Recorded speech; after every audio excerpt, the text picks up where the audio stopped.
Oke, kita bikin menu buka puasa cemilan yang bisa disimpan buat 1 minggu nih. Pertama, kita siapkan panci, masukin 300 ml air, 2 sendok makan gula, 2 sendok makan kecap ikan, kalau nggak ada skip aja nggak apa-apa. Kemudian ada 5 sendok makan kecap manis, lanjut aja sedikit kaldu bubuk ya. Ini kita masak dulu sampai benar-benar mendidih. Kemudian kalau sudah mendidih, ini kita kentalkan dengan 1 sampai 2 sendok makan tepung tapioka atau sagu yang dicairkan ya. Nanti untuk tingkat kekentalannya terserah kalian masing-masing. Kalau sudah ini kita sisihkan dulu. Lanjut kita persiapkan dulu untuk bumbunya. Ada 6 bawang putih. Ini kita cincang kasar aja seperti ini. Nah, boleh disisihkan.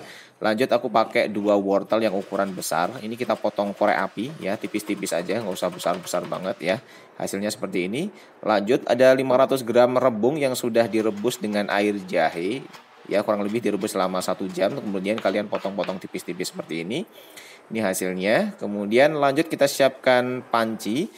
Kita tumis dulu bawang putih ini sampai tercium aroma harum ya. Kalau sudah tercium aroma harum, kemudian masukin 50 gram ebi kering yang sudah direndam. Kalian rendam dulu, kemudian dicuci ya sampai aromanya itu berkurang banyak dan rasa asinnya itu hilang atau berkurang. Baru di blender kemudian kita tumis ya. Nah, ini kita tumis dulu sampai semua bumbunya ini berwarna kekuning-kuningan ya atau sedikit kecoklatan. Ya, kalau sudah kita masukin ada 250 gram daging ayam ya yang sudah dicincang atau di blender ya. Ini kita masak dulu sampai daging ayamnya ini berubah warna.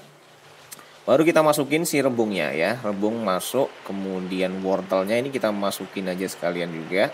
Dan sekarang kita bumbui, bumbunya simpel aja. Kita masukin kecap ikan ya, kemudian ada saus tiram, lanjut ada merica, kaldu bubuk, kecap asin sama kecap manis ya. Ini aku nggak sebutin takarannya karena nanti sesuaikan sendiri dengan selera kalian masing-masing ya. Jadi ini nanti bisa dicicip, kalau masih kurang kalian bisa lengkapin sendiri. Ini kita masak dulu kurang lebih sekitar 15 sampai 20 menit ya. Pakai api sedang sampai rebungnya itu empuk gitu ya. Kemudian kalau sudah kita masukin daun bawang. Dah ini kita aduk-aduk semuanya sampai benar-benar campur rata. Jangan lupa dicicip.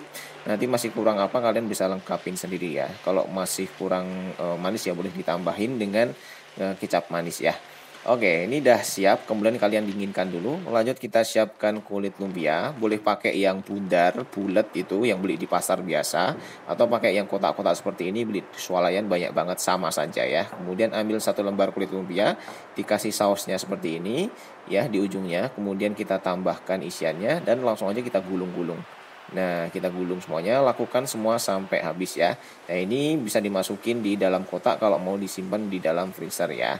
Kalau enggak ya bisa langsung aja digoreng ya. Digoreng pakai api yang sedang aja, minyak yang banyak supaya warnanya itu merata dan matangnya itu sampai ke dalam. Nah, ini kita goreng aja sampai kecoklatan, kira-kira bagian luarnya itu sudah garing, sudah crispy. Lanjut bisa kita angkat, kemudian langsung bisa disajikan. Wah, ini lumpianya enak dan harum banget ya. Mirip dengan lumpia Semarang. Langsung aja bisa dicocol, kemudian langsung bisa dimakan. Ini juga bisa dijadikan sebagai menu jualan. Oke,